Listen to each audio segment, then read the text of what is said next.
Capítulo 3. O Homo hierárquicos e hierárquicos, a hierarquia como fato social total. Identidade e hierarquia. Dificilmente se encontrará em algum lugar qualquer definição de quem é e quem não é militar. Apesar da inequívoca aparência do militar, principalmente a partir do traje, cabelo, gestos e postura, pelo Estatuto dos Militares se vê uma ampla definição. Os membros das Forças Armadas, em razão de sua destinação constitucional, formam uma categoria especial de servidores da pátria e são denominados militares. Os militares encontram-se em uma das seguintes situações: a. Na ativa. E os de carreira. Segunda, os incorporados às FFAA para prestação de serviço militar inicial, durante os prazos previstos na legislação que trata do serviço militar, ou durante a prorrogação daqueles prazos. Terceira, os componentes da reserva das FFAA, quando convocados, reincluídos, designados ou mobilizados. Quarta, os alunos de órgão de formação de militares da ativa e da reserva, e v. Em tempo de guerra, todo cidadão brasileiro mobilizado para o serviço ativo nas FFAA, Estado-Maior do Exército, e 1980. Enfim, fica claro que, ao menos potencialmente, todo cidadão brasileiro é militar. Entretanto, o uso cotidiano do termo revela algo sensivelmente diferente, quando alguns dentre os mencionados nesta lista se percebem como os militares e, provavelmente, assim também são percebidos pela população. Na fala corrente militar, isso fica bastante evidenciado, quando ocorre a já citada distinção entre militares e paisanos. Cotidianamente, existe uma distinção entre nós militares e eles paisanos comumente aplicada quando se está apenas entre esse nós. Ela se manifesta cada vez que é solicitado um guia de referência que estabeleça uma demarcação entre os dois mundos, aquele com o qual alguém se identifica e o outro que é identificado por contraste, formando-se assim uma identidade contrastiva. Mas estas não são apenas marcas de distinção que resultam de uma apropriação diferencial da linguagem exercida cotidianamente. Ao contrário, elas estão ancoradas num universo organizacional que, por si só, já define rigorosamente as fronteiras de pertencimento à comunidade militar. Essas fronteiras enquadram aqueles que comandam e obedecem de acordo com uma ordem na hierarquia, e descartam os que simplesmente não estão nesse conjunto. Assim, o conjunto das relações escalonadas entre militares traça os limites da hierarquia militar, o campo onde se definem simultaneamente o pertencimento à força e as relações peculiares a ela. Desse modo é que as condutas no Exército, mantidas por indivíduos que se encontram em posições diferenciadas de acordo com um rol de segmentos específicos, como as patentes, têm como parâmetro a hierarquia enquanto fato coletivo capaz de ordenar a ação individual, de modo que ela esteja em consonância com a conduta geral, tornando assim a própria ideia de coletividade viável. Portanto, a hierarquia constitui um fenômeno em que o coletivo pode ser lido através da ação individual, decorrendo daí a sua pertinência enquanto ângulo privilegiado de abordagem da identidade militar. De fato, embora o pesquisador no máximo consiga ver setores militares, acreditamos que a hierarquia e não qualquer outro fenômeno presente na instituição militar lhe permita o acesso à instituição como um todo justamente por possuir uma ambiguidade intrínseca, ao mesmo tempo em que é um princípio geral, presente em toda a instituição militar, é também um princípio segmentador e não somente entre patentes, mas de pessoa a pessoa, como se verá adiante, capaz, portanto, de constituir um fenômeno único que dá sentido tanto à ação individual quanto à ação coletiva, permitindo compreender a ação individual como expressão da ação coletiva, e esta como resultado das ações individuais ordenadas por esse parâmetro. Por isso, parece-nos possível conferir à hierarquia o estatuto de fato social total, tomando como referência a definição de Maus de um fenômeno que põe em movimento, em certos casos, a totalidade da sociedade e suas instituições, Maus, 1974. Nesse caso, obviamente, estamos falando da sociedade militar imersa em outra maior, a sociedade brasileira. Nem por isso, contudo, o Exército deixa de estabelecer suas fronteiras e, a partir disso, elaborar um registro do que pertence somente a ele, mapeando, enfim, através da hierarquia, a totalidade do modo como as relações sociais do grupo são percebidas e portanto também realizadas. É desse modo que a hierarquia pode constituir a chave que permite entender a identidade militar, como se procurará demonstrar a seguir. A hierarquia e suas distâncias segmentares. À primeira vista, a hierarquia é uma segmentação escalonada no corpo do Exército que determina as possibilidades e limitações de cada indivíduo de acordo com sua patente. Ela consiste, nessa divisão, nos seguintes graus, em ordem ascendente na cadeia de comando-obediência, na qual o soldado é o ínfimo obediente e o general de exército é o superior comandante. Soldado. Cabo. Terceiro sargento. Segundo sargento. Primeiro sargento. Subtenente. Aspirante oficial. Segundo tenente. Primeiro tenente. Capitão. Major. Tenente-coronel. Coronel. General de brigada. General de divisão. General de exército. Marechal, somente em tempo de guerra. Essa é a divisão comumente conhecida e abordada pelos que tratam dos militares.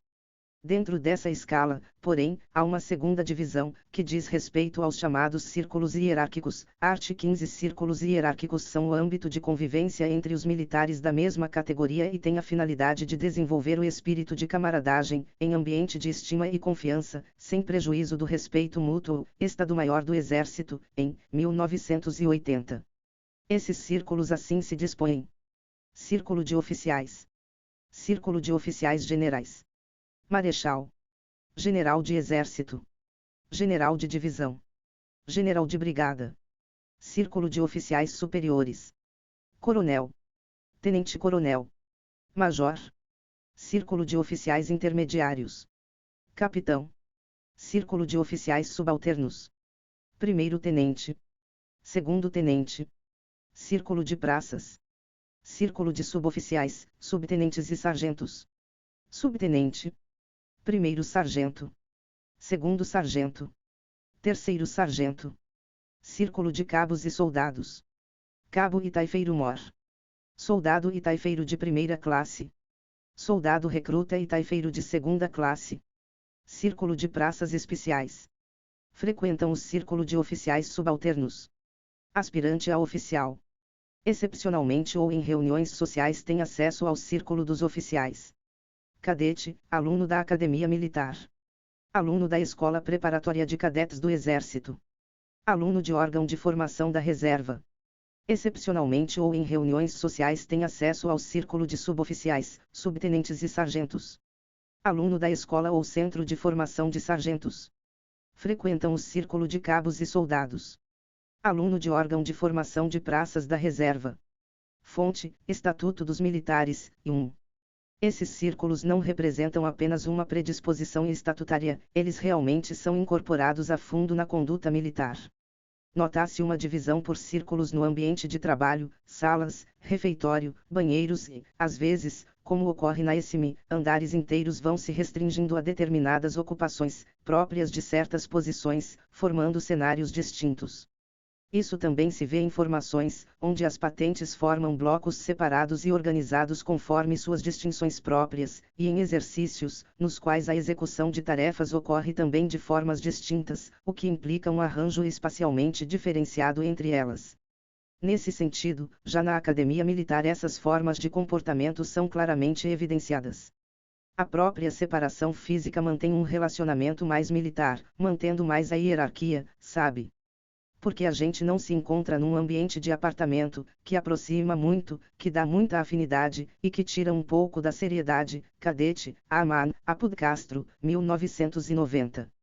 O termo exato para designar uma mistura entre círculos hierárquicos é promiscuidade, o que demonstra como esse tipo de segmentação está arraigado na tropa. Em conversa com um oficial, fiquei sabendo que um oficial superior conversar com praças sem a presença dos escalões intermediários constitui um escândalo. E uma cena dessas na qual uma transgressão expõe a regra é praticamente impossível de ser flagrada por um civil. Em compensação, constatei, ao longo do trabalho de campo, uma situação exemplar em que os círculos ficam bem demarcados, à hora da refeição. Por exemplo, no QG de Brasília, possivelmente a maior unidade militar do Brasil, os refeitórios são separados de acordo com as patentes. Em unidades menores, como a ESMI ou a Escola de Comunicações do Exército, ESCOM, pude verificar que essa separação se dá por mesas, no refeitório de oficiais, e entre praças, oficiais e oficiais generais, nos refeitórios comuns. De fato, nesses momentos fora a formatura, talvez o único do dia em que todos estão reunidos na mesma atividade vivencia-se uma situação de igualdade formal de condições. Portanto, nessa hora, a separação por patentes revela uma codificação e um uso que se fazem desse modo de distinção da realidade, mostrando a necessidade de manter a segmentação como princípio regulador. Nesse sentido, para entender como se dão os relacionamentos entre as patentes, fui buscar informações sobre as diversas situações em que a hierarquia organiza as condutas cotidianas, em relação ao trabalho, aos procedimentos alimentares, etc., como se vê nesta entrevista com um capitão da reserva. A distância entre hierarquias, ela é sempre igual. Por exemplo, a distância entre um tenente e um capitão é equivalente à de um capitão para um major, de um major para um tenente-coronel e assim por diante. Olha, eu diria para você o seguinte: basicamente, isso é dentro de cada círculo, de maneira geral. Entre tenentes e capitães, há uma relação mais próxima, porque eles trabalham muito juntos. E em relação aos majors, tenentes-coronéis, oficiais superiores, a distância do tenente é bem maior. Quanto ao capitão, ele é o intermediário entre os tenentes e os oficiais superiores, então ele transita de certa forma nos dois sentidos. O capitão fica muito tempo no posto, 8 anos, então o capitão moderno, o capitão novo, tem uma relação muito próxima com os tenentes, porque eles são próximos à turma dele, e o capitão antigo já conhece o major, que também é companheiro de turma deles. Então, o capitão tem uma situação muito particular, eu diria. E entre todos eles e o círculo dos oficiais generais, aí eu acho que a distância é bem grande. Mesmo com um coronel e um general, quando foram companheiros de academia. Coronel eu não diria. Se é um coronel antigo, é a mesma situação, ele se sente muito mais próximo de um general. No público e no privado, essas relações diferem ou são iguais. Por exemplo, um general anda em público com um coronel. Não há essa distinção. Por exemplo, se senta numa mesma mesa para a refeição. Se senta. Eu acho que começa a acontecer o seguinte: o corpo de tropa normal, o quartel normal, tem um coronel, um tenente-coronel. Então, ele vai se sentar junto com os majors e os capitães, e os tenentes e os capitães podem sentar em outras mesas. Agora, quando se tem o QG, ou uma escola, onde o número de oficiais é grande, aí há claramente essa distinção: aqui é mesa de generais, aqui de coronéis, etc. Isso ocorre em QG, em escolas, mas na vida normal, durante 20 anos da vida do militar ele não se. Embora o regulamento vá dizer que tem distinções, e tal. Eu acho que a diferença começa a existir quando acontece isso: o número de oficiais é maior. Num corpo de tropa você não vai encontrar essa distinção. Nota-se, por essa entrevista, que a regra tem diferentes usos. A situação de refeição é exemplar, mas essa regra se estende às demais atividades. Em unidades de tropa propriamente ditas, verifica-se certo relaxamento na distância hierárquica. Curiosamente, estas seriam as unidades combatentes, ou seja, nas guarnições, onde há um horizonte ideal virtualmente mais próximo do combate, os laços tendem a se estreitar. Isso se confirma no depoimento do mesmo capitão. Supostamente essas unidades, que seriam as primeiras a entrar em combate, teriam um estreitamento entre os níveis da hierarquia. Com certeza. Sem dúvida nenhuma. É claro que isso tudo, não sei até que ponto é levado nesse sentido, dependendo da arma. Tem armas onde essa relação é muito mais próxima e outras em que é muito mais distante. Você acha que, numa situação de combate, a hierarquia tenderia a mudar, se estreitaria mais ou se alongaria mais? Como isso ficaria? Vamos supor, nos exercícios. Nos exercícios, se é que se pode considerar exercício como uma simulação do combate, há uma distinção grande aí, acho que tende a se aproximar mais ainda. Essa suposição ocorreu após uma conversa com outro oficial superior, que havia servido em uma guarnição de fronteira. Segundo ele, o que eu via, em escolas ou no QG, era muito diferente do que sucedia nas pequenas unidades. Nestas, o oficial não tem outra opção a não ser estreitar os laços com os subalternos, senão está condenado à solidão e, possivelmente, à perda do comando. Nesse ponto, as observações do oficial coincidem com as de Reynolds, que notou no exército americano uma diferença de categorização do comando entre pequenas e grandes unidades. Com efeito, os regulamentos do exército referem-se a uma mudança gradual de ênfase de comando para liderança, de modo que, embora o comandante de um batalhão ou companhia seja chamado de comandante, o comandante de uma seção de pelotão ou de um destacamento é denominado líder. Reynolds, 1967. Similarmente, o Exército Brasileiro também tem esse tipo de denominação. Em grandes unidades, como as escolas ou unidades de comando, o superior hierárquico é denominado comandante, como comandante da ESM ou comandante militar da Amazônia. Em subunidades, é denominado líder, como líder de pelotão, ou líder azul, num exercício simulado. Uma possível explicação para essa diferenciação de categorias consiste no fato de que elas emanam da proximidade ou distância hierárquica, as quais, por sua vez, são imanentes à estrutura organizacional que se molda visando a eficiência na construção de um corpo de combatentes terrestres. Assim, locais de formação e coordenação de grandes cantinas tenderiam mais a uma organização que se apoia numa divisão acentuada do trabalho, na qual os indivíduos estão ligados por laços de solidariedade de tipo orgânico devido à posição funcional. Mas nas pequenas unidades de combate as relações se aproximariam mais de um tipo de solidariedade mecânica durkheimiana, em que os indivíduos subordinam o exercício de suas funções a uma lógica determinada pelas relações pessoais. De modo análogo, no que se refere à forma de desempenho dessas funções exigidas pelos diferentes tipos de organização, a construção das categorias líder e comandante se aproxima da tipologia weberiana da autoridade, remetendo-nos, uma e outra, aos tipos de autoridade carismática e legal, respectivamente. Membros cujo horizonte imediato seria o serviço em pequenas unidades, o que é o caso, por exemplo, de cadetes que se tornarão tenentes comandantes de pelotões, tenderiam a valorizar o aspecto de liderança. Segundo Celso Castro, o líder militar também está preso às normas, mas distingue-se do chefe por um prestígio específico, diante do qual o subordinado se sente arrastado. De uma maneira geral, os cadetes gostariam de ser líderes, embora afirmem que poucos dentre eles serão de fato. É atribuída ao líder uma valoração superior do que ao chefe, principalmente numa hipotética situação de combate.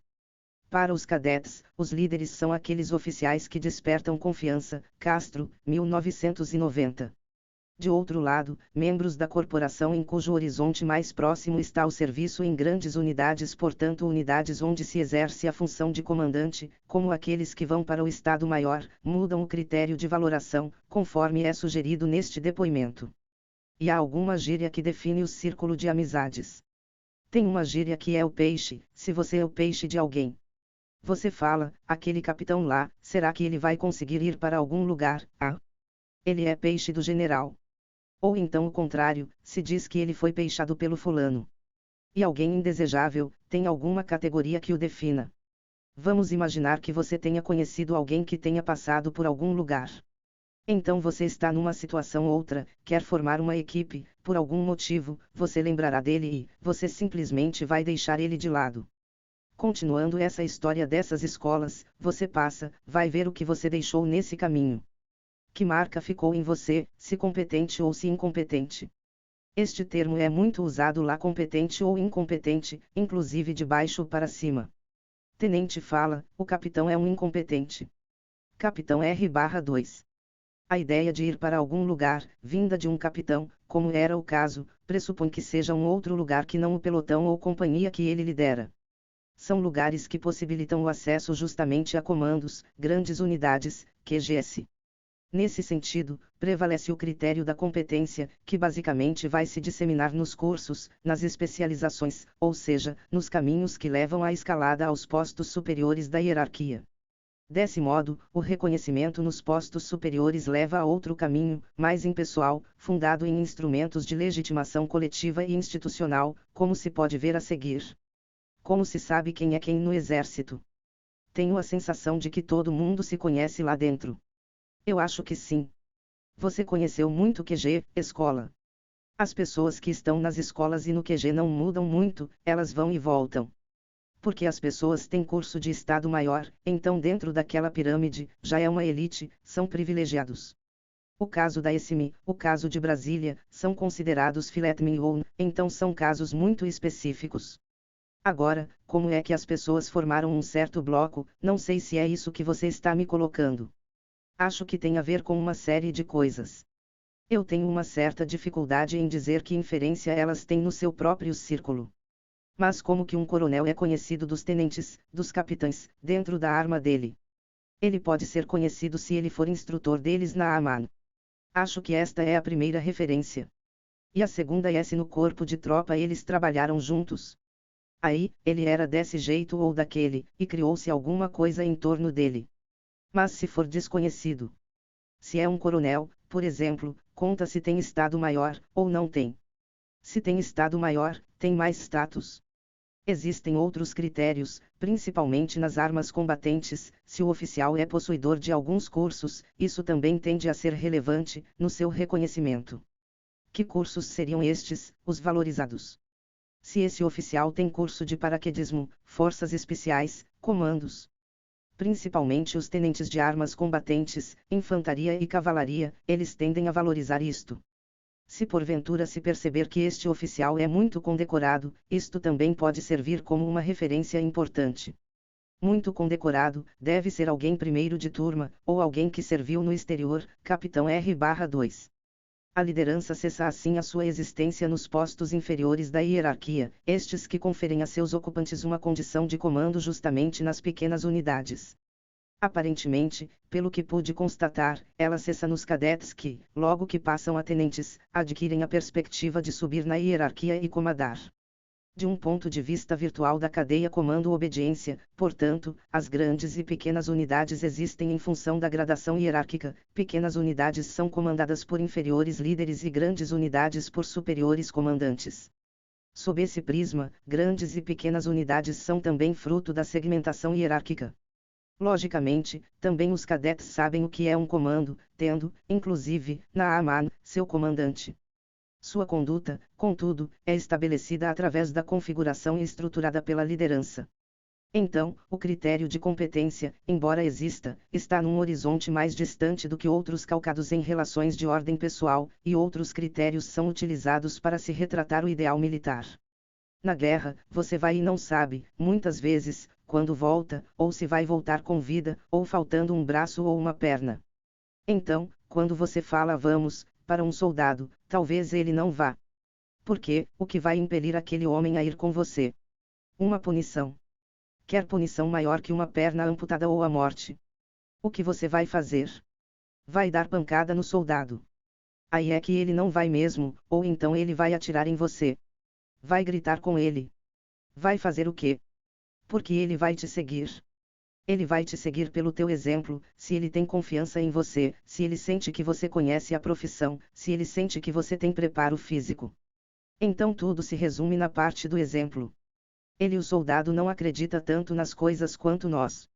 Então cabe a gente transmitir isso para o soldado, cadete, 4º ano, Aman, Apud Castro, 1990.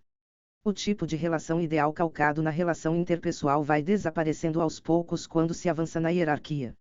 Outros padrões tomam corpo à medida que os oficiais superiores começam a se enquadrar na estrutura organizacional. Gradualmente se desvanecem as relações baseadas no carisma, e a tendência é se dissiparem os laços entre as patentes e se estreitarem os círculos hierárquicos. As relações circunscrevem-se às patentes respectivas, tão logo os critérios de sociabilidade passem a ser os predefinidos institucional e coletivamente. Nesse sentido, esta é uma coletividade que se caracteriza basicamente como um corpo segmentado em hierarquias, daí seu critério de conduta ideal ser aquele que se fecha nas patentes sem a chamada promiscuidade.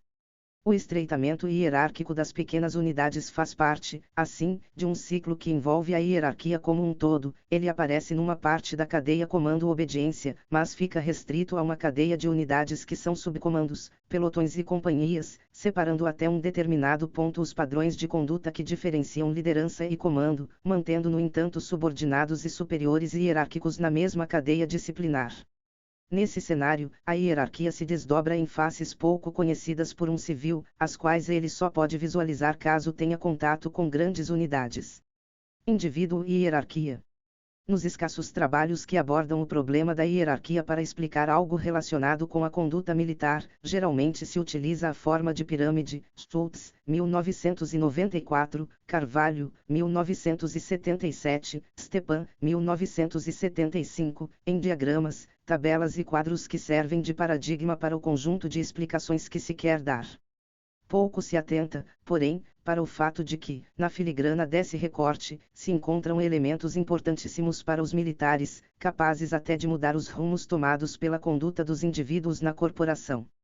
medalhas, condecorações, cursos concluídos, diplomas, elogios e repreensões, elementos que, à primeira vista, podem nos parecer simples adornos do mundo militar, sem maiores implicações têm uma estreita relação com a organização da estrutura hierárquica. Os círculos hierárquicos e a distinção entre liderança e comando são elementos que já apontam para uma estrutura organizacional que a pirâmide não esgota. Num exame mais aprofundado, percebe-se que as medalhas, diplomas, cursos etc. são a expressão de um elemento da hierarquia tão importante quanto suas patentes, o sistema de classificação. Este começa no primeiro dia da carreira do militar e formalmente termina quando ele vai para a reserva. Pela classificação se define o que foi, o que é e o que vai ser cada indivíduo dentro da força. A partir dela se definem as trajetórias pessoais, e, como isso vale para todos, constitui um parâmetro para os militares pensarem sobre si mesmos. A classificação é uma espécie de pontuação na carreira militar, somam-se a ela notas e conceitos obtidos em cursos, medalhas, elogios e condecorações, assim como dela se subtraem punições e repreensões. Tudo isso, em conjunto, forma o mérito que o militar deve possuir para poder prosseguir na escala hierárquica. Além do mérito, outro elemento que possibilita a mobilidade na escala hierárquica é o tempo de serviço. De acordo com este último, todos os oficiais, a partir da data de sua formatura na AMAN, que ocorre de ano em ano, formando turmas, como, por exemplo, a turma de 1979, acumulam um tempo de serviço respectivo, equivalente para todos da mesma turma. Dentro dessa lógica, os oficiais ocupam tempos de serviço dentro de cada patente, o que também além do mérito é levado em conta na hora de sua promoção. O resultado das combinações entre a classificação pessoal e o tempo de serviço que, afinal, é coletivo, pois é um equivalente temporal a que todos, indiscriminadamente, estão submetidos é uma expressão da posição de cada indivíduo dentro da ordem hierárquica, sendo complementar às patentes. Essa expressão é a antiguidade, pela qual se sabe se um oficial é mais moderno ou mais antigo que outro. De certa forma, a antiguidade equipara a ordem temporal com a escala valorativa do mérito. Uma aplicação da noção de antiguidade é apresentada nesta análise de um general sobre alguns dos protagonistas militares em 1964. Em 1964, os generais do alto comando, 4 estrelas, eram colegas de turma de castelo ou contemporâneos de escola. Âncora, Cruel, Galhardo, Alves Bastos, Décio Escobar, Ururai, Lira Tavares, Jair então ministro do Goulart e Costa e Silva. Mourão e Guedes, ainda generais de divisão com comandos em Minas Gerais, também pertenciam a essa turma da escola. Por sugestão do Castelo e por consenso, desencadeado o movimento, Costa e Silva, por ser o mais antigo no Rio, assumiu o comando revolucionário, cabendo a Castelo a articulação política do movimento. Costa e Silva convidou o tenente-brigadeiro Francisco Melo, chefe do Estado-Maior da Aeronáutica, e o vice-almirante Augusto Rademacher, que, antecipando-se, na companhia de colegas seus Levi Aral Reis, Melo Batista, Saldanha da Gama e Mário Cavalcanti, declara que a Marinha estava sob seu controle. Porém a aversão de Rademacher a Castelo era conhecida, assim como não dispunha de uma liderança em sua força que justificasse a ultrapassagem abrupta de 4 almirantes de esquadra e 5 vice-almirantes que o precediam na ordem hierárquica. Na Marinha o princípio foi violado e as consequências e sequelas perduraram por longo tempo. Rego, 1994, grifos meus. A discussão, que resulta num exemplo de violação do princípio hierárquico, remete à noção de antiguidade. Esta assim é definida no Estatuto dos Militares.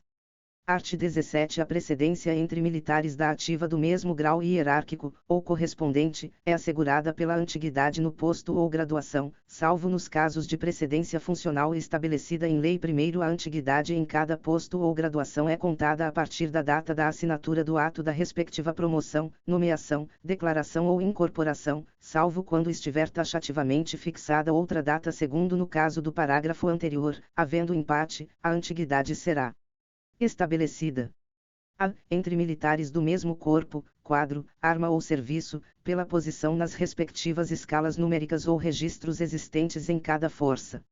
B. Nos demais casos, pela antiguidade no posto ou graduação anterior, se, ainda assim, subsistir a igualdade, recorrer-se-á, sucessivamente, aos graus hierárquicos anteriores, a data de praça e a data de nascimento para definir a precedência, e neste último caso, o de mais idade será considerado o mais antigo.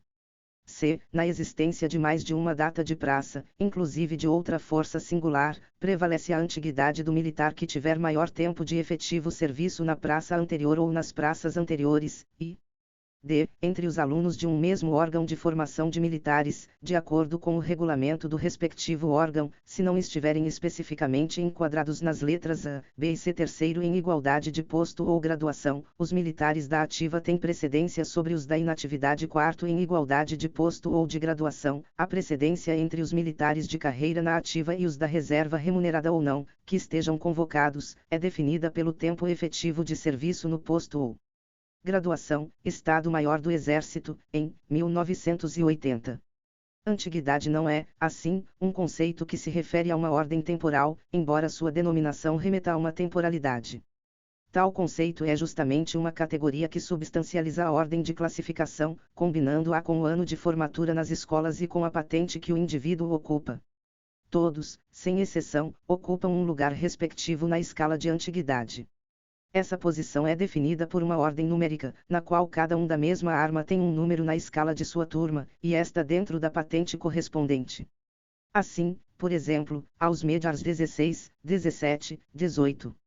Da cavalaria de 1979, sendo o 16 mais antigo que o 17. Essa ordem classificatória começa já nas escolas e, nesse sentido, o critério inicial que influirá por toda a carreira do militar tende a ser praticamente todo concebido com base nas notas e conceitos dos tempos escolares. A classificação em notas e conceito militar é considerada fundamental, pois é segundo a ordem de classificação que os cadetes escolhem a arma e o local onde irão servir após a formatura, e é essa mesma classificação que influirá na ordem de promoção durante toda a carreira. Uma posição quase mítica é ocupada pelo cadete 01, 01 e, em escala decrescente, pelos outros cadetes 0, 02, 03. São posições de prestígio. É o cadete 01 quem, no dia da formatura final do curso, recebe a espada de oficial das mãos do presidente da República e abre o portão de saída dos novos aspirantes, por exemplo. Aqui o que importa é a classificação, diz um cadete do quarto ano, e é notável como todos os cadetes não conhecem apenas a sua própria classificação, como também a de vários colegas de ano para ano, quem subiu e quem desceu. É extremamente comum ouvirmos, em conversas com cadetes, afirmações como sou o 17º em 38, entrei como o 26 graus, ou ano passado eu não tava com saco de estudar, caí 4 colocações para trás, ou ainda ele era o 09, mas estudou muito e agora tá ameaçando o 02, Castro, 1990. A ordem de classificação introduz, assim, a ideia de que o sistema hierárquico, embora piramidal, levando-se em conta apenas as patentes, é linear em períodos iguais de precedência na cadeia de comando, variando de um para um pessoa a pessoa na ordem classificatória e não havendo chance de empate. Portanto, a hierarquia passa por vários níveis de estruturação da organização social militar. A, como princípio geral, que se aplica a todos os membros das Forças Armadas. B. Nas patentes, em 16 estratos diversos, de soldado a general de exército, em tempo de paz, que se dispõem de forma piramidal em relação à quantidade de membros das forças. C. Nos círculos hierárquicos. D. Na distinção entre liderança e comando. De pessoa a pessoa, no grau de antiguidade. Todos esses níveis encontram-se imbricados, não há como pensar uns sem os outros, pois fazem parte da hierarquia como um princípio único e segmentador. Além disso, se, por um lado, ele é ancorado numa ordem temporal coletiva e equivalente para todos pelo tempo de serviço, por outro, suporta um princípio de desigualdade dado numa ordem atemporal, calcada numa escala cumulativa de valores em que alguns possuem mais mérito que outros. Desse modo, se o tempo de serviço se encontra numa extremidade, representando um princípio geral, o mérito aparece na outra, representando, no limite, a segmentação.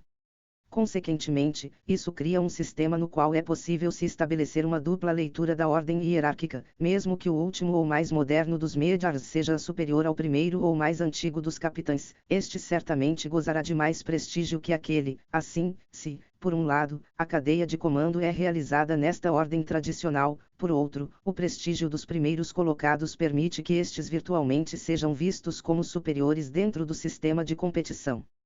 Pela ordem de classificação. Esse virtualmente não é uma expressão à toa, pois se refere a algo fundamental, que é a realização das promoções. É nessas ocasiões que fatores híbridos, como tempo de serviço e mérito, vão contar para a redefinição das posições na ordem de classificação na escala hierárquica.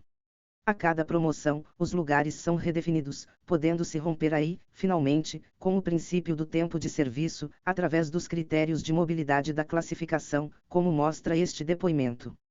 O último da turma anterior é mais antigo que o primeiro da turma mais moderna.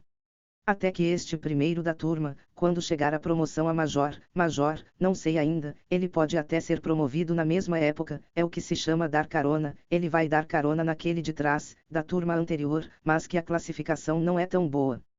Aí os termos se invertem. Se invertem, o mais antigo passa a ser o mais moderno. E essa classificação muda a cada escola. A classificação da academia se mantém para sempre. Só que vai ocorrer o seguinte, se vai para a ESAL, vamos supor o seguinte, dentro de uma mesma turma de 50, ele era 20. Mas na ESAL ele melhorou muito, foi o 02, os outros todos ficaram atrás dele, à exceção do primeiro, vamos imaginar que seja o mesmo. Isso vai acabar influenciando na próxima promoção a major. Então, nessa ocasião ele pode dar carona dentro da turma dele, isso é comum. Ele é o 20, mas vai ser promovido a major, e o 18 não é promovido, vai ser promovido 6 meses, um ano depois. Então ele deu carona na turma dele e, nessa hora, ele mudou de classificação, ele era o 20, agora, vamos imaginar, é o 10º, dentro daquela turma cavalaria, infantaria e tal, porque as classificações são por arma, capitão R/2. Há aqui um desdobramento da categoria antiguidade, podendo esta, mesmo que tenha à primeira vista uma referência temporal, inverter esta característica e estabelecer uma dupla relação entre tempo de serviço e valor, expresso no mérito. Tomando a hierarquia estruturalmente, pode-se dizer que, por um lado, por mais contraditório que pareça, há um plano sincrônico determinado pelo tempo de serviço, o qual permanece imutável no sentido de que acompanha todos os membros do corpo, ou seja, todos os que permanecem na força vão ficando naturalmente mais velhos e, nesse sentido, ocupariam a mesma posição na hierarquia. Por exemplo, todos os da turma de 79 continuarão a ser membros dela, sendo um ano mais velhos que os da turma de 80, por outro lado, a ordem de classificação por mérito introduz um rompimento nesta barreira de imutabilidade, alterando o grau de antiguidade e estabelecendo, assim, um outro plano, diacrônico, pelo qual a estrutura hierárquica admite a mobilidade social no grupo. No fim, se o critério de tempo de serviço é geral, acompanha a todos e a promoção é justamente o fator de mobilidade que quebra na hierarquia militar a ideia de estamento, já que nem todos são promovidos, chega-se à conclusão de que a promoção de fato tem no mérito seu termo forte. Se alguém está há muitos anos numa patente e, portanto, deve ser promovido, de todo jeito, no sistema de classificação, ele provavelmente ficará atrás daquele que é promovido por mérito. Note-se, então, com relação a esse duplo sistema, o seguinte: enquanto se trata a hierarquia apenas como um conjunto de patentes em ordem sucessiva, há uma cadeia na qual, por exemplo, em situações normais, qualquer coronel manda em qualquer tenente-coronel, que obedece. Quando se trata da ordem de classificação, tal prerrogativa continua válida, mas virtualmente tende a sumir, se se considerar que há uma outra leitura que os membros da força fazem de si mesmos a partir da possibilidade de ascensão. Assim, sabe-se que o primeiro dos tenentes-coronéis um dia será superior ao último dos coronéis, que, portanto, detém um outro tipo de poder, conferido pela sua posição na linearidade vertical do sistema de classificação, e perpendicular ao poder da hierarquia das patentes. O mérito é decidido a partir de uma complexa rede de procedimentos que o Exército adota para ter conhecimento de cada indivíduo que está na carreira militar. Soldados conscritos não entram. Esses procedimentos se encontram sintetizados num sistema de avaliação de pessoal, que atinge todos esses indivíduos semestralmente, excetuando-se os oficiais generais. Cabe ao superior comandante de cada unidade militar, e aí pode variar de um tenente a um general, avaliar seus subordinados, a partir de uma ficha predefinida que tem a exata tiragem correspondente ao número de avaliados a cada 6 meses.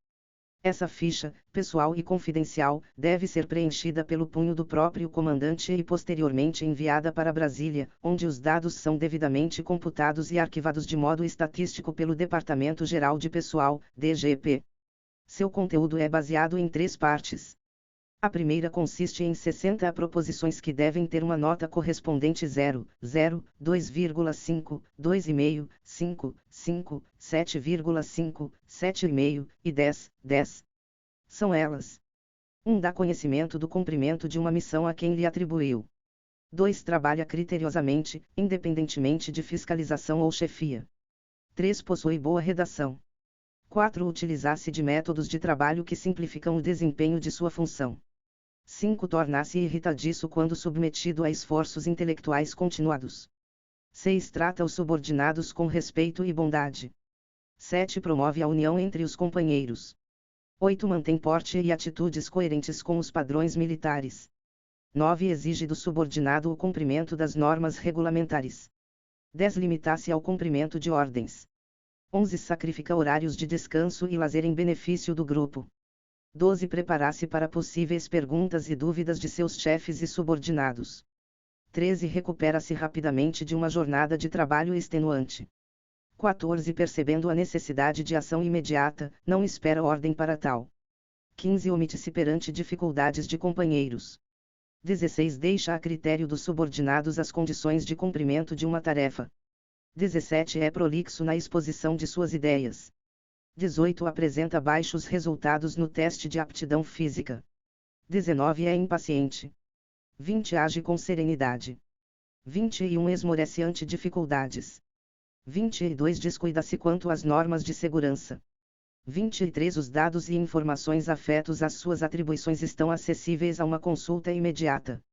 24. Nas ligações funcionais, deixa de seguir a linha de comando. 25. Apega-se a um único método de trabalho, independentemente da natureza da tarefa. 26. Abstém-se de apresentar opiniões ou sugestões. 27. Necessita de orientação ao deparar com imprevistos. 28. Deixa de observar a precedência entre militares. 29. Protela a execução de tarefas difíceis. 30. Descuida-se na manutenção de seu preparo físico. 31. Mantém a eficiência, apesar de submetido a esforços prolongados. 32. Realiza tantos treinamentos quantos forem necessários, até conseguir o melhor. 33. Insiste até alcançar seus objetivos. 34. Deixa-se surpreender pelos acontecimentos. 35. Tem facilidade em propor soluções alternativas. 36. Atribui a outros as consequências negativas de suas decisões. 37. Trabalha desordenadamente. 38. Atribui a um elemento missões para as quais o mesmo não é possibilitado. 39. Procura sanar os impasses na execução das missões. 40. Sobrepõe os interesses do serviço aos problemas de ordem pessoal. 41. Alega falta de meios para justificar o não cumprimento das missões. 42. Tem dificuldade em cumprir tarefas que envolvam a interpretação de textos. 43. A manutenção preventiva do material sob sua responsabilidade deixa a desejar. 44. Mantém-se calmo ante dificuldades. 45. Distribui os trabalhos de sua equipe. 46. Interpreta com facilidade os documentos recebidos. 47. Revela cuidado nos mínimos detalhes de seu uniforme. 48. Suas instruções são essencialmente práticas e demonstrativas. 49. Mantém o corte de cabelo fora dos padrões regulamentares. 50. Colabora espontaneamente com seu chefe imediato. 51. É preconceituoso no trato com superiores. 52. Na ausência de superiores deixa de tomar as providências e expedir as ordens que se fizerem necessárias. 53. Verifica se os meios e tempo disponíveis são suficientes para o cumprimento das missões. 54. Tem dificuldades em resolver problemas novos. 55. Perde-se em divagações sem abordar o âmago das questões. 56. Exaspera-se com facilidade. 57. As dependências sob sua responsabilidade são mantidas arrumadas. 58. Na ausência de determinado material ou instrumento, supre a deficiência com meios expeditos. 59. Fiscaliza os trabalhos de sua equipe. 60. Preocupa-se com detalhes irrelevantes. A segunda parte consiste em 12 atributos, a que devem corresponder 6 menções: A, excelente; B, muito bom; C, bom; D, regular; I, fraco; e F, insuficiente. São eles: 1. Atenção. 2. Combatividade. 3. Decisão. 4. Dinamismo. 5. Discrição. 6. Flexibilidade. 7. Imparcialidade. 8. Liderança militar. 9. Meticulosidade. 10. Organização. 11. Persuasão. 12. Tato. A terceira e última parte é um complemento das outras duas e compõe-se de 4 itens que devem ser sucintamente descritos pelo avaliador. São eles: 1. Conhecimentos profissionais. 2. Capacidade administrativa. 3. Outras informações. 4. Menção. Ministério do Exército, APME, 1988. A par dos detalhes internos ao documento, como repetição de itens semelhantes colocados de maneira ora positiva ora negativa e disposição aparentemente randômica dos critérios, interessa-nos o fato de que este é um instrumento coletivo de controle do mecanismo de promoções, na medida em que todos têm que ser avaliados à luz desses critérios. A quantidade de promoções que ocorrem a cada ano é decidida em Brasília, baseando-se principalmente no tamanho do contingente e no peso de cada arma. Mas a particularidade consiste justamente no fato de que essas avaliações são executadas localmente, pelo comandante da unidade militar a que ela corresponde.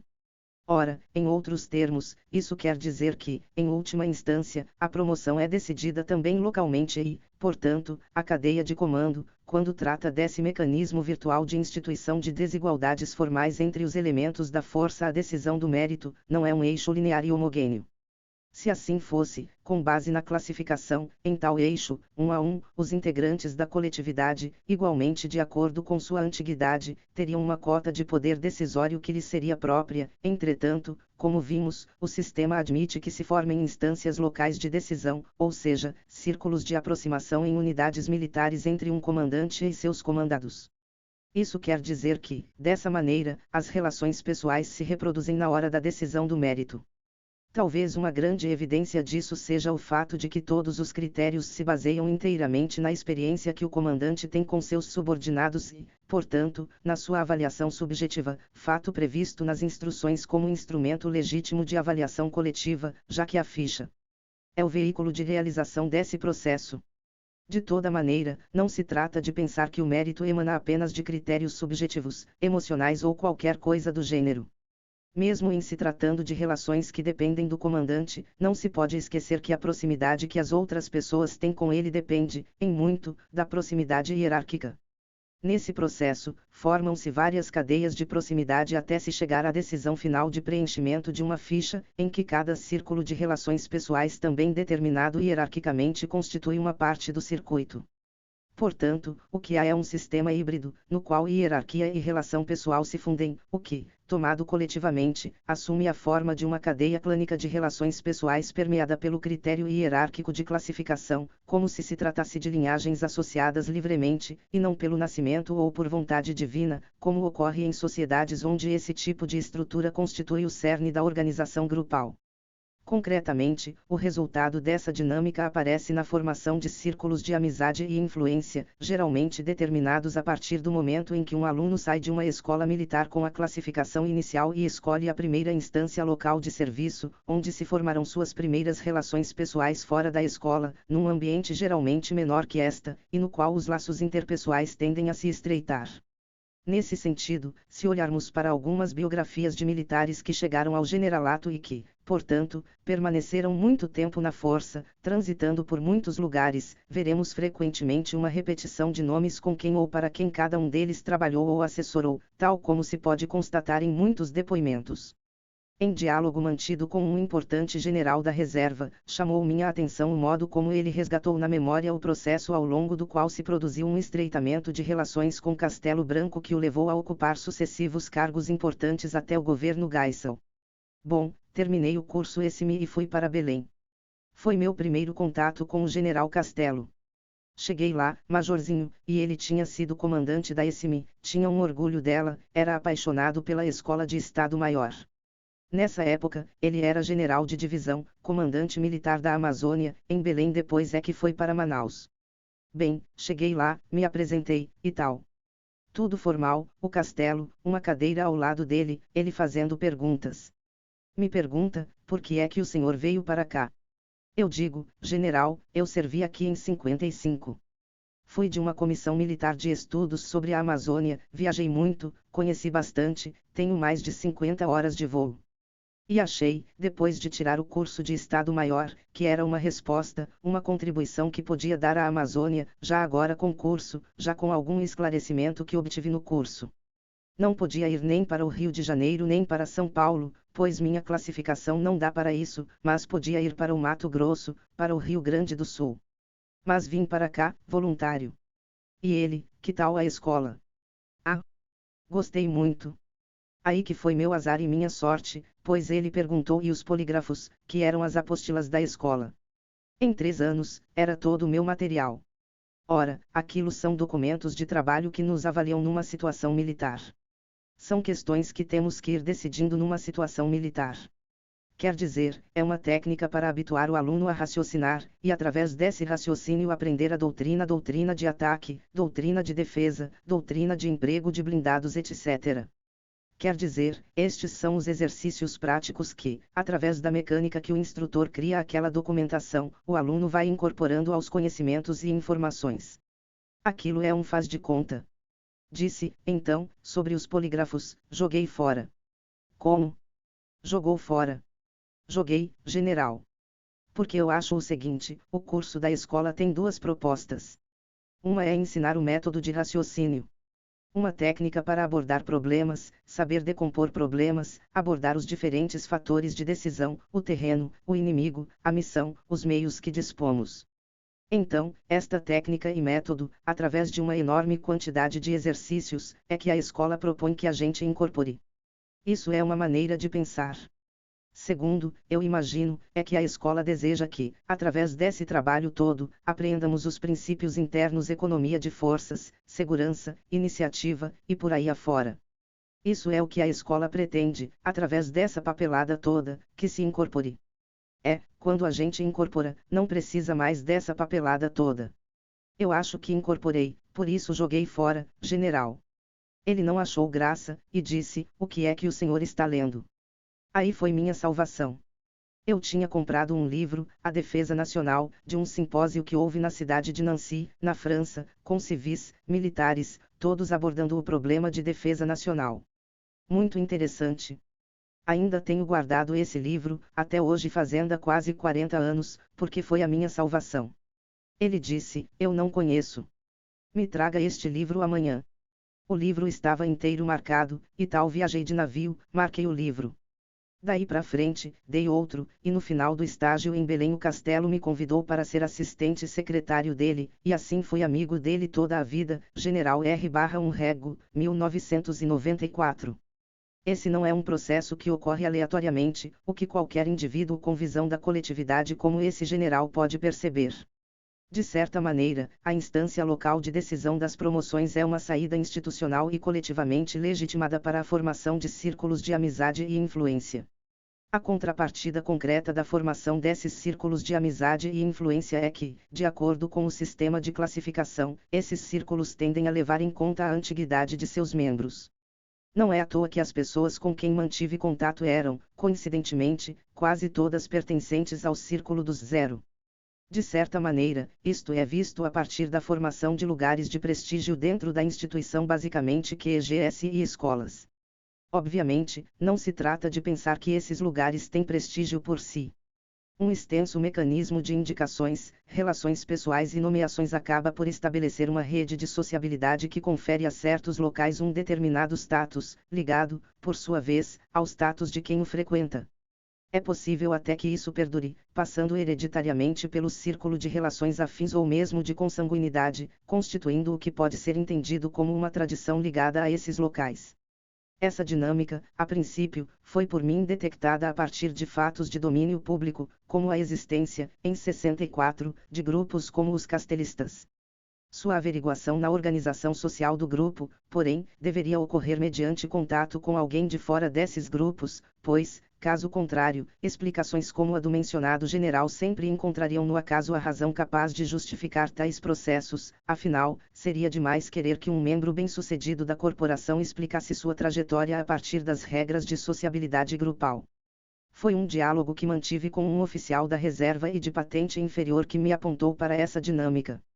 Então o sujeito passa por diversas instâncias locais durante a vida. Como se formam os seus grupos de amizade, de interesses? Formam-se grupos de interesse. Se formam grupos de interesse, sim. Nesse sentido, o Oliveiros 89 costuma usar uma expressão bastante: são as coterias. Elas se formam, sim, e elas se formam, eu até diria que pela própria vida, pelo próprio cotidiano.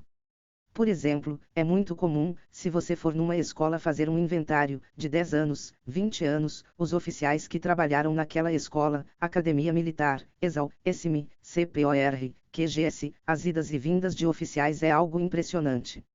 Vão e voltam, vão e voltam, vão e voltam, é muito comum.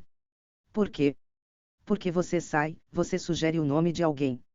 De certa forma, essa pessoa que foi sugerida fica meio compromissada, quando ela sai novamente ela indica, e assim então. Da mesma forma acontece com outras unidades, você vai para algum lugar, gostou da cidade, do lugar, e aí você criou aquele vínculo, e outra vez você liga lá, já trabalhei aí, então aí você consegue novamente uma indicação. Como você vai e volta, você restringe essas pessoas aos seus conhecimentos. E alguns lugares são mais importantes, Brasília, Rio, os grandes QGS, você fica conhecendo os generais, e tal, amplia o seu leque de conhecimentos, e isso vai ser importante, capitão R/2. É senso comum no Exército considerar que tais lugares são meios de ascensão em termos de status, além de terem, por si sós, um status próprio. Assim, eles não só representam uma passagem mais rápida e provável para o generalato, como também são vistos a partir de elementos próprios no sentido de não constituírem apenas uma subdivisão na burocracia, sintetizados mediante a elaboração de uma tradição, de uma história própria e, principalmente, de valores ideais que são representados em termos pictóricos e emotivos, como se vê na seguinte descrição. A Escola de Comando e Estado-Maior do Exército está instalada na ensolarada e tranquila Praia Vermelha, outrora praça fortificada, com suas muralhas, ameias e canhões dos tempos coloniais, cujas ruínas ali estão para atestar a própria origem histórica da cidade do Rio de Janeiro. Estado-Maior do Exército, REB, 1989, grifos meus. Nesse caso, pode-se notar o jogo de elementos que se estruturam na formação de um símbolo, dando, por exemplo, um sentido positivo, quase mítico, a esse ao pensá-la mediada por categorias espaciais valorativas, como ensolarada e tranquila Praia Vermelha, ou também a partir de referências temporais carregadas de sentido, como ruínas dos tempos coloniais e a própria origem da cidade. Notadamente, a Praia Vermelha não pode ser ensolarada e tranquila o ano inteiro e, embora estes sejam, como enfatizamos, elementos pictóricos, eles acabam por encontrar ressonâncias no interior do próprio grupo. Isso ocorre na medida em que a estrutura hierárquica, rígida e linear, que ordena sua organização social, possui também uma outra configuração mais amena, ao permitir a cada um encontrar nichos de valoração e status, representando lugares específicos onde os membros do grupo podem elaborar estratégias de distinção pessoal, produzindo uma boa impressão, que acaba por se converter para ele em fonte de poder, muito embora isso não rompa com as características próprias a esta instituição. Baseada na disciplina, onde as pessoas não vão além do valor que a instituição lhes confere. Nesse sentido, o status da Praia Vermelha, ou de qualquer outro desses lugares valorizados pela corporação, é o status dos membros da instituição que nela se acham instalados, e vice-versa. Portanto, se você quiser saber quem é quem no Exército, faça como os nativos, pegue o almanaque dos oficiais e veja por onde cada um deles passou. Esses elementos são muito úteis porque, em qualquer análise que se faça de militares que inclua a ação deste ou daquele militar, ou grupo de militares, bem como desta ou daquela patente, é necessário considerar esse conjunto de códigos e maneiras de mapear a organização grupal, para se entender por que os fatos tomaram este ou aquele rumo. Só assim se poderá entender e levar em conta essas características próprias do mundo militar. Nele, seguem-se os múltiplos parâmetros determinados pela hierarquia, os quais, por sua vez, determinam desde a conduta individual até as posições que, tomadas em nome da instituição, aparecem registradas, por exemplo, nos noticiários. Uma teoria da hierarquia militar. Pela multiplicidade de dimensões observada no Exército a partir da hierarquia, chegamos à conclusão de que seria possível compreendê-la como um fato social total na vida militar. O uso desse conceito, embora um tanto arriscado em uma antropologia das sociedades complexas, acabou revelando um terreno fértil para se buscar respostas a um problema, devido à própria natureza do objeto de investigação, uma instituição nacional com uma identidade social muito bem delimitada diferente, portanto, de outras instituições nacionais, que aponta para uma totalização das dimensões da vida social de seus membros. Essa totalização poderia, justamente, levar à conclusão de que estamos lidando com uma instituição total, em moldes goffmanianos. Esse tipo de análise diga-se de passagem, um lugar comum nas ciências sociais quando se fala em exército, embora esclarecedor ao tratar da cadeia disciplinar ou, ainda, da dimensão do poder que vem junto com a ideia de obediência, pouco esclarece quando se fala de uma multiplicidade de dimensões da vida social militar, cuja ocorrência podemos detectar através da pesquisa de campo. Situamo-nos, portanto, diante da dificuldade de ter que negociar um termo capaz de dar conta ao mesmo tempo da ideia de totalização e da multiplicidade e diversidade de dimensões da vida militar que se articulam através da noção de hierarquia. Em princípio, o conceito de fato social total aponta-nos uma saída. Para se chegar a uma ideia capaz de traduzir essa dupla referência, que buscávamos, pareceu conveniente partir de uma reflexão proposta pela introdução à obra de Marcel Mauss, de Lévi-Strauss, 1974.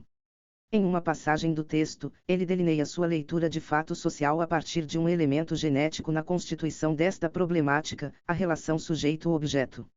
Nela, Lévi-Strauss percebe que há um fundo inconsciente comum, capaz de dar ao observador ao mesmo tempo uma apreensão subjetiva interna e objetiva externa do fenômeno observado, o que lhe permite ter dele uma apreensão total. Que o fato social é total não significa apenas que tudo o que é observado faz parte da observação, mas também, e principalmente, que em uma ciência em que o observador é da mesma natureza que seu objeto, o observador é, ele mesmo, parte de sua observação.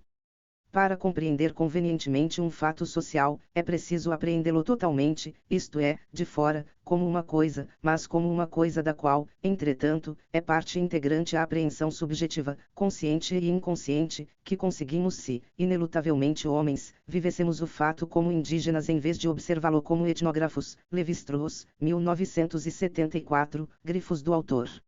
Lévi-Strauss estava certamente falando de um problema peculiar à sua teoria, relacionado às estruturas inconscientes que estão presentes numa escala de problemas mais longínquos e profundos que os deste livro, que remetem aos códigos que se encontram no limite de uma natureza humana. Nessa escala, a teoria levi-straussiana simplesmente desprezaria o trajeto de campo, pois, qualquer que fosse este, o código resultante de sua decomposição seria o mesmo, e, assim, independentemente do trajeto, chegaríamos invariavelmente à hierarquia. No entanto, permita ao leitor que, na conversão de escalas que estamos realizando, se aceite o abandono da ideia de um código universal e se aproveite o que poderíamos chamar de uma sugestão de procedimento investigativo. Nesse nível, o que para nós está interessando é a ideia de que o domínio do código nativo ocorre quando se tem na cabeça tanto uma dimensão objetiva quanto uma dimensão subjetiva dos fatos, e que o nativo somente pode apreender um desses níveis, justamente porque vive sua experiência como fato social total. Estamos, assim, também nos aproximando de Malinowski, quando ele coloca que a imagem do todo não existe em sua mente do nativo, ele faz parte desse todo e não pode, à maneira de um observador, vê-lo de fora. Malinowski, 1986. No nosso caso, então, esse procedimento investigativo encontrou um protocolo em todos aqueles que fazem antropologia urbana, situar-se a partir de um estranhamento a um objeto familiar, velho, 1994. No caso dos militares, esse é um mundo familiar, pois está inserido na mesma lógica societária que ordena a vida de seus compatriotas civis à da sociedade nacional, que tem na base de sua constituição o princípio da igualdade.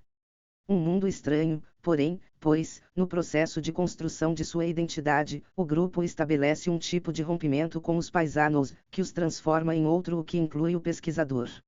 No que poderíamos chamar de uma dimensão objetiva da apreensão do objeto, a relação pesquisador-pesquisado ocorreu dentro de uma escala política, a partir do fato de que antropólogos e militares fazem parte de instituições, subordinadas em última instância à mesma lógica de uma organização de etos burocrático, que permeia todo o Estado moderno, e, no limite, segundo a visão dos próprios pesquisados, revela uma dimensão pública por trás das duas instituições que faz com que nós todos, de alguma maneira, estejamos compromissados com esta coisa maior chamada Brasil.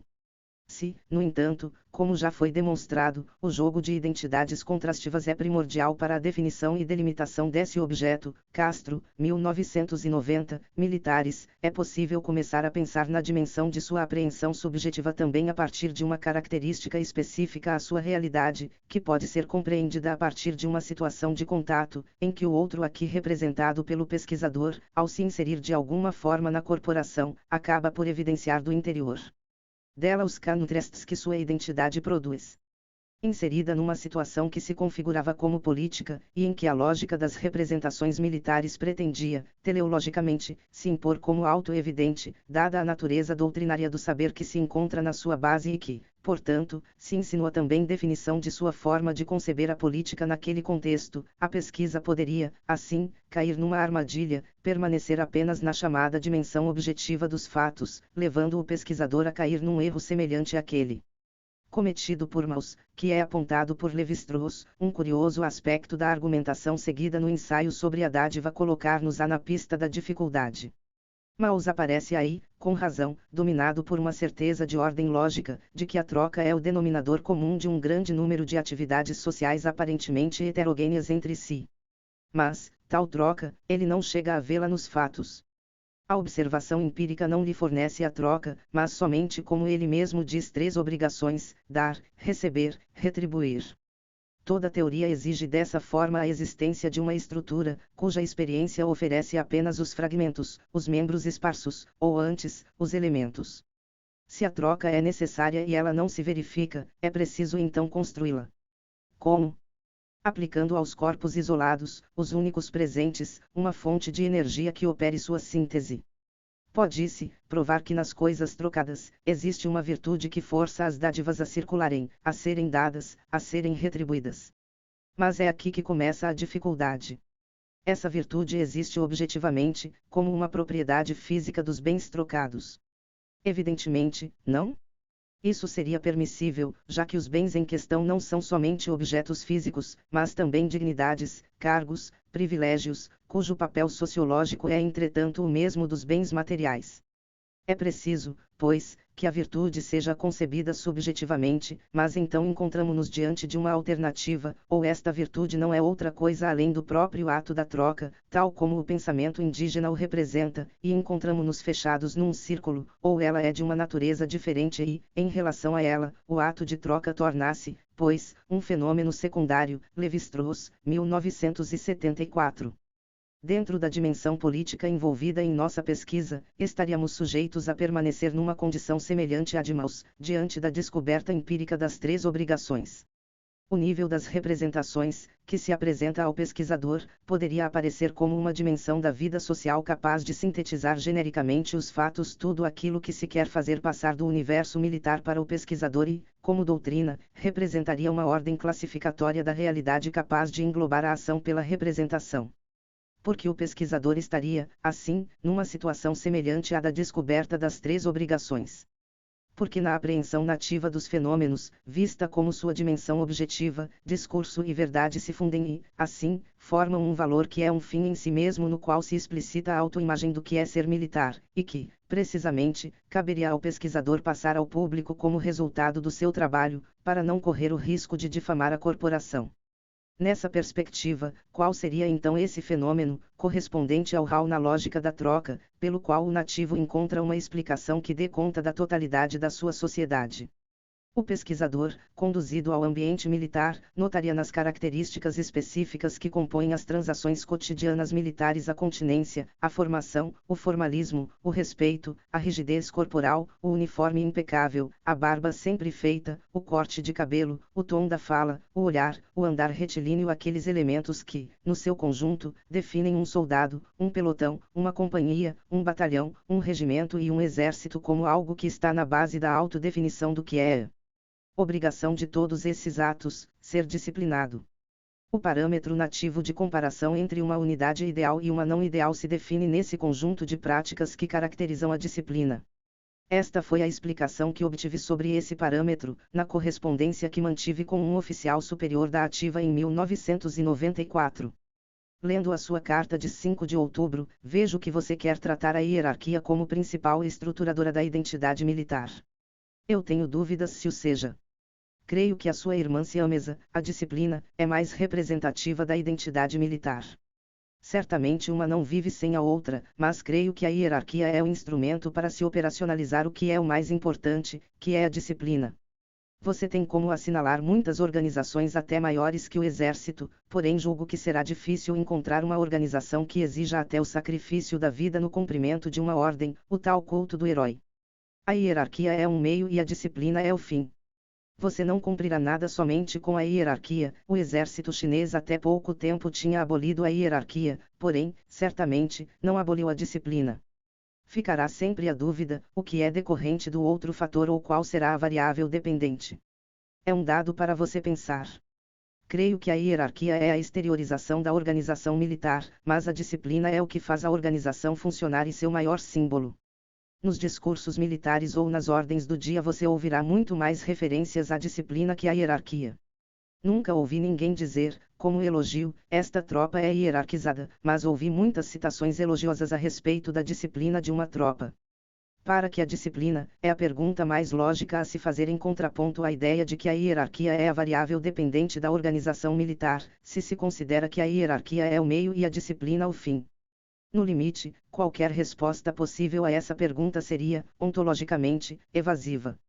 Isso porque essa resposta passa pelo fato de que a disciplina necessariamente é não egoísta, pois tem por base a imposição de uma determinação geral sobre as partes.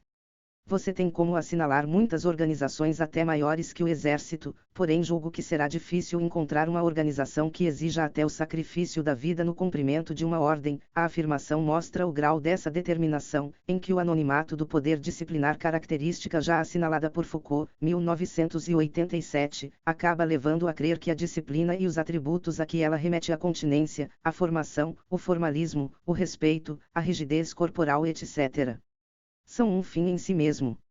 Dito de outro modo, a autoimagem do que é ser militar não poderia ocorrer dentro de um espírito hierárquico, justamente na medida em que este é um princípio segmentador que, para quem é de dentro, não confere unidade alguma. Ser militar, aqui, não é ser sargento, major ou general, mas sim é, dentro da lógica disciplinar que confere a seus atributos uma determinação anônima e por isso transcendente, mesmo que às vezes etérea, servir a pátria, vestir um uniforme, obedecer uma ordem. Ou mesmo a questão amazônica, como se pode ver neste depoimento. O soldado da Amazônia, por exemplo, tem um grito de guerra, selva. Mais do que um grito de guerra, é um compromisso com aquela região, eu sempre digo isso. Nosso grito é um cumprimento, é um grito de guerra, mas, mais do que tudo, é um compromisso com aquela região que se caracteriza pela selva. Você sabe que nosso grito de guerra, quando os soldados da Amazônia estão numa situação difícil, de qualquer natureza, desde as mais simples até as mais complexas, eles se auto-entusiasmam pela repetição da palavra selva. O caminhão atola numa daquelas estradas do interior, eles vão tirar, vão fazer força, levantam. De repente, um diz selva, selva, selva, selva, vão berrando, e aí eles levantam qualquer caminhão. E quando se passa um pelo outro, normalmente se cumprimenta com esse mote, selva. Tenho até uma passagem interessante. Quando eu estava no comando militar da Amazônia, eu recebi um amigo meu de São Paulo e, caminhando à noite pela casa, pelo jardim, havia um posto de sentinela, e quando eu passei perto do soldadinho, ele disse selva, eu disse selva, e continuei andando. E o senhor meu amigo, um empresário de São Paulo, perguntou, o que ele te disse, general? Eu disse que ele me cumprimentou com a palavra selva, nosso grito de guerra. Ele disse, mas que coisa interessante. Eu disse, interessante você não viu. Você quer ver uma coisa interessante? Vem cá, soldado. Ele chegou perto de mim, me diga uma coisa, depois de que você grita selva, qual é a missão que você não cumpre? E ele disse, nenhuma no mundo eu não cumpro. Eu cumpro tudo. Você vê como é que esse mote está no espírito dele, né? Aí, esse amigo meu disse, eu tô todo arrepiado, eu também, rezos. É essa coisa, esse espírito. Sabe o que é? É uma minoria diante de um problema grande, ela fica mais aglutinada, ela fica mais emotiva. O problema grande é a Amazônia, por si só. É a Amazônia com a sua necessidade de nós dominarmos ela, com a sua necessidade de explorá-la racionalmente, com a sua necessidade de fazê-la cada vez mais brasileira. É isso que motiva, tá entendendo bem, ô Piero? Entrevista do Gen R/1 Leônidas Pires Gonçalves ao pesquisador, 1993.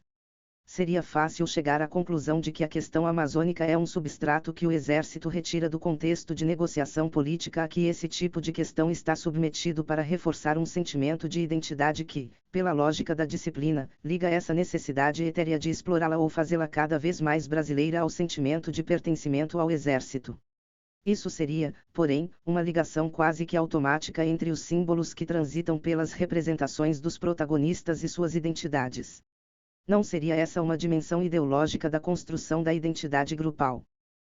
Cabe esclarecer, a palavra ideologia, aqui, não é tomada no sentido de falsidade mas, sim, no sentido dos fatos tais como são vividos e percebidos, como ocorre no exemplo de Maus que comentamos anteriormente, no caso das 3 obrigações, dar, receber, retribuir. Assim, a teoria nativa é construída justamente sobre a forma consciente pela qual os homens de uma sociedade determinada, onde o problema tinha particular importância, apreenderam uma necessidade inconsciente cuja razão está a Lures, Levi-Strauss, 1974. Isso não é somente percebido assim no cotidiano, mas também se encontra na lei escrita. Talvez este seja mais um elemento da disciplina, parte da idealização de uma instituição cujo controle sobre os indivíduos deva ser total. Talvez as melhores construções teóricas nativas venham, então, do próprio regulamento de continências, honras, sinais de respeito e cerimonial militar das Forças Armadas. Todo militar, em decorrência de sua condição, obrigações, deveres, direitos e prerrogativas, estabelecidos em toda a legislação militar, deve tratar sempre, e com respeito e consideração os seus superiores e hierárquicos, como tributo à autoridade de que se acham investidos por lei, segunda com afeição e camaradagem seus pares, terceira com bondade, dignidade e urbanidade os seus subordinados. Primeiro todas as formas de saudação militar, os sinais de respeito e a correção de atitudes caracterizam, em todas as circunstâncias de tempo e lugar, o espírito de disciplina e de apreço existentes entre os integrantes das Forças Armadas, Estado-Maior do Exército, RSCFA, 1983. Seria então esse espírito de disciplina que define as obrigações, deveres e direitos. Aliás, a quem se dirigem essas obrigações, direitos etc. Certamente, é pelo olhar da disciplina que o militar vai ver se essas regras estão sendo cumpridas. Perceber a disciplina é, portanto, perceber uma série de atributos que configuram, na leitura de mundo militar, uma prática que define a sua essência. De fato, se pensarmos que a disciplina é um instrumento de sobreposição de uma vontade coletiva à vontade do indivíduo, a explicação de que ela é o eixo de ligação e de união do corpo adquire a devida coerência. Ideias como a de selva, ou ainda como as de que o indivíduo se sente sobretudo como parte de um todo revelam a eficácia simbólica da dimensão disciplinar, como se vê neste depoimento. Me traz muita satisfação ter um uniforme, a consciência de fazer parte do exército. A gente se sente bem porque não é uma partícula isolada na sociedade, uma pessoa que tem a vida dela e vai para casa e vai para o trabalho. A gente faz parte de uma coisa muito maior, tanta gente, tantos interesses do país inteiro. Isso traz até uma segurança psicológica e um conforto também, de você fazer parte de uma coisa grande e importante. Isso me traz orgulho, eu me sinto bem de estar aqui. Não sei, acho que vou sentir sempre isso. Quando arro de uma forma que eu não acho coerente com o estatuto militar, eu me julgo um pouco, forçando, agindo contra a minha natureza. Cadete, Aman, Apud Castro, 1990. Ora, não seria essa uma explicação exemplar no sentido de mostrar esse fato maior do dever? Mas, se essa é uma dimensão simbólica pela qual os indivíduos estão percebendo o coletivo, onde está então a dimensão coletiva, ou mesmo social, da percepção das regras da grande instituição, tomando o termo emprestado de Malanowski, já que, nesse nível em que vemos essas representações, o fim da oração sempre recai sobre um sujeito oculto. As 3 obrigações de Maus, dar, receber e retribuir, nesse caso, são resumidas nesse sistema de deveres e obrigações que é caracterizado pela disciplina que, se de fato é um fim, então é um fim em si mesma, e, portanto, as obrigações perdem qualquer sentido a não ser uma suposta ressonância que elas assim teriam sobre si mesmas, como se fossem dotadas de uma força intrínseca, um RAL. Se pensarmos na identidade militar a partir desse elemento homogeneizador, e simplesmente por ser homogeneizador, não chegaremos a uma explicação convincente do sentido da troca que, afinal, põe uma diversidade de instâncias da tribo em movimento. Pois, crimos, essa troca seja ela qual for só tem sentido se, em algum momento, há um plano de desigualdade cujo equilíbrio deve ser restabelecido. Porque, então, se dá, recebe e retribui no exército? porque se trata de dar um sentido único e explícito ao sistema de desigualdades que permeia essa força de cima a baixo, porque se trata de fazer todos os segmentos terem uma percepção igualitária de que pertencem a um universo com a mesma regra primordial, que define que o pertencimento se dá a partir da segmentação, e que ser militar é estar inserido nessa lógica, e, principalmente, porque pela crença na disciplina como ideologia da totalidade, que a cadeia de comando realiza a avaliação individual de cada um dentro do Exército, através daquele conjunto de 76, 60 mais 12 mais 4, atributos da ficha de avaliação do militar, decidindo o mérito de cada um, cimentando assim, e legitimando a própria desigualdade dada na hierarquia. É desse modo que a disciplina aparece como o elemento capaz de traduzir a noção abstrata de que a hierarquia une porque segmenta todos igualmente para uma percepção de que todos são devedores e beneficiários de algo totalizante e maior do que cada um na sua condição de membro de uma teia de relações pessoais, seja este algo o exército, a pátria ou o povo brasileiro. Como poderia o membro do exército ter a percepção de que a totalidade se constrói justamente sobre o princípio que para ele, pessoa que se situa num lugar específico, fragmenta? Pois é exatamente pelo fato de que a hierarquia está lá segmenta todos, define posições, marca procedimentos, enfim, está na base da conduta militar como um dado natural, que não é explicitado como valor no linguajar cotidiano, pois nunca ouvi ninguém dizer, como elogio, esta tropa é hierarquizada, que nós percebemos que ela atua de maneira inconsciente, pois está naquela ordem de fenômenos coletivos que é capaz de transitar por diversos níveis, do particular ao geral. É nesse nível que responderia à questão para que a disciplina, diria que para cumprir a hierarquia. E mais, se pensarmos que a disciplina é realizada a partir daquele conjunto de 76, 60 mais 12 mais 4, atributos da ficha de avaliação do militar, e que esses atributos são por sua vez realizados no sentido de decididos a partir de um intrincado sistema de relações pessoais que encontra a base de sua constituição na hierarquia, poderemos chegar à conclusão de que a disciplina, tal qual os atributos que a definem, torna-se a expressão sensível dessa teia de relações multidirecionadas que é hierarquia. Portanto, se a crença nos atributos, pelos quais é avaliada a disciplina, de alguma maneira realiza as relações pessoais, do mesmo modo a disciplina realiza a hierarquia. Olhando novamente para o trajeto de pesquisa de campo, para o civil, sobre o qual a disciplina não teve como agir, que vimos então aflorar a cena o princípio da hierarquia. Interessante notar que, no momento em que me destaco como pessoa tomando emprestado o termo de maus, no sentido de que se usa uma máscara social que se dá uma condição exclusiva, some a disciplina do aprendiz e, junto com ela, somem as dimensões política e ideológica da transmissão da doutrina, restando aí um silêncio revelador, fruto de um momento em que sucederam várias interdições que aos poucos iam revelando os contornos de um trajeto. Interdições que mais tinham a ver com o hardware da organização social pela qual os militares se ligam entre si como um segmento oposto aos paisanos do que com o fato de significarem apenas substratos fragmentados das suas representações, já que, se não estivesse ligada a esse dado estrutural, a oposição militares-paisanos seria um dado vazio, encontrando sentido apenas em si mesma. Ainda, interdições que representavam claramente conflitos entre uma posição específica de um interlocutor e a lógica segmentária a qual ele está submetido, que diz que ele só é autorizado até um certo limite. Por isso, a dimensão pessoal esbarrou então na dimensão institucional, quando, por mais que se estivesse numa situação particular, como na casa de um oficial, a fala dele não poderia ser gravada, com o risco de aparecer transcrita numa dissertação, se não tivesse o quem autorizou. Note-se, em fatos como esses, que as mesmas determinações que me mandaram para os lugares aonde fui, me negaram acesso aos lugares a que não fui. Nesse sentido, meu trajeto básico na instituição Generais da Reserva, coronéis, tenentes-coronéis mostra que, de alguma maneira, eu deveria estar relativamente próximo da linha de comando mas, ao mesmo tempo, não diretamente relacionado a ela, de modo que pudesse, definitivamente, negociar um sim ou um não categóricos da instituição a alguns projetos, como, por exemplo, o de conhecer pequenas unidades comandadas no máximo por um capitão, como os pelotões de fronteira na Amazônia. Nesse caso, nossa explicação não está no fato de que a Amazônia guarda algum segredo militar, pelo contrário, ela é um assunto explicitado, mas sim no fato de que lá não era um lugar próprio para um paisano, porque esse lugar está específica e exclusivamente situado em alguns pontos da cadeia de comando, onde se verifica um grau de equidade com a universidade e com o tipo de proposta que se pode desenrolar em relação a ela.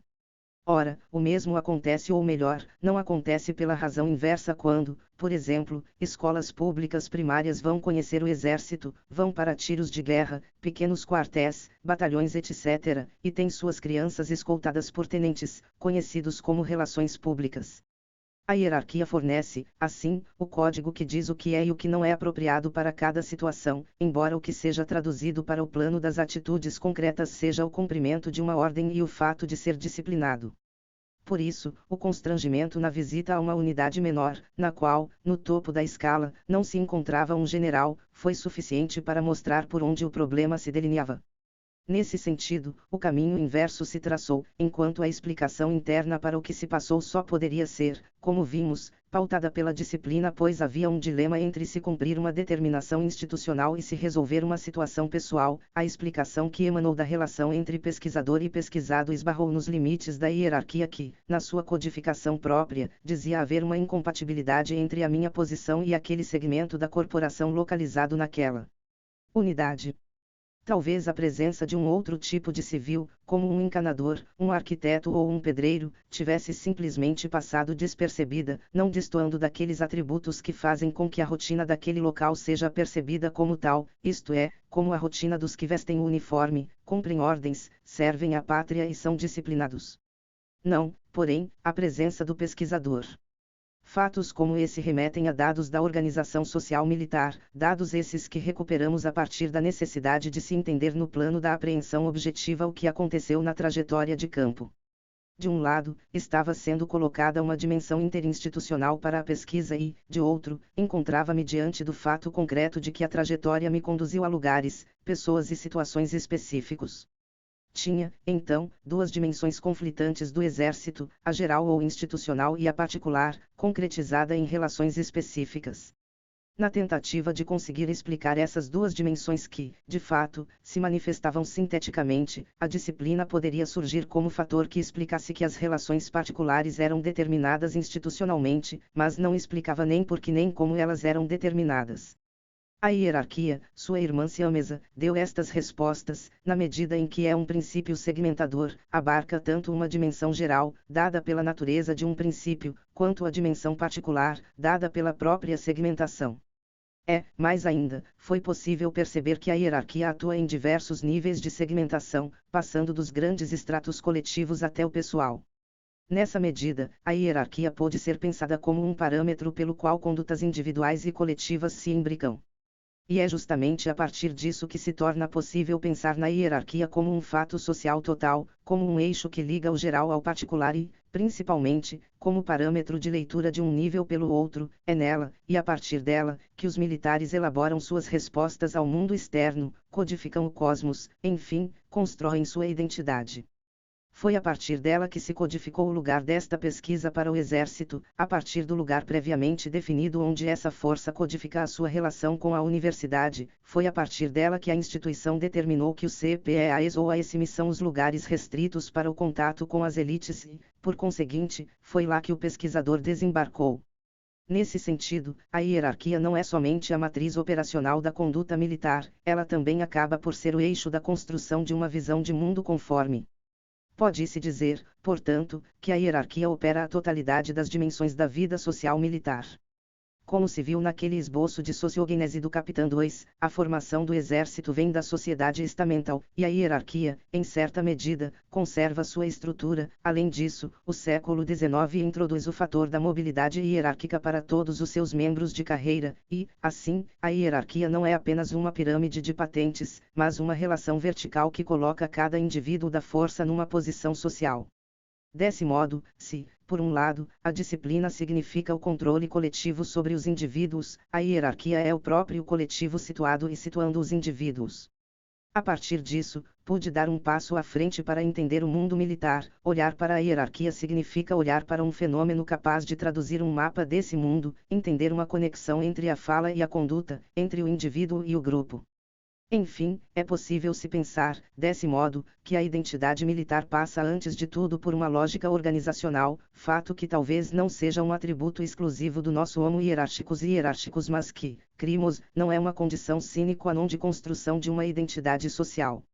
Nesse caso, essa condição foi dada por uma história de longa duração e pela característica peculiar de se tratar de uma instituição nacional, sujeita portanto a uma enorme exposição à dinâmica de variação da gestão da coisa pública, e que por isso mesmo, se quiser preservar sua identidade, terá necessariamente que ancorar a construção de suas marcas, códigos, condutas e categorias próprias nos níveis mais profundos de sua estrutura social.